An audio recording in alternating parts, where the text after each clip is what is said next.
শুভ দুপুর বন্ধুরা।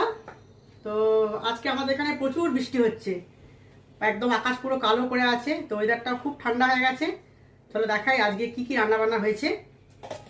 এখানে রয়েছে লাল শাক ভাজা বাদাম দিয়ে পোস্ত ছড়িয়ে,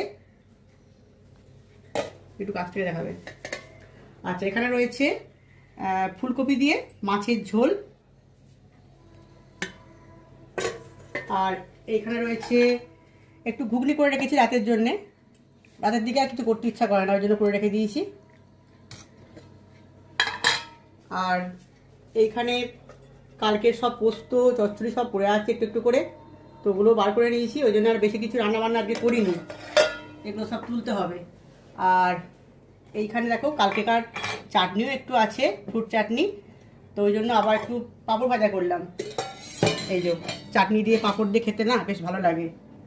তো কালকে ভাজতে ভুলে গিয়েছিলাম, তো ওই জন্য আজকে ভাজা করেছি। তো কালকে আমার মেয়ে খুঁজছিল পাঁপড় ভাজা করোনি মা, তো আজকে করেছি ওই জন্যে। তো চলো আজকে মতো ভিডিওটা এইটুকুই, টাটা।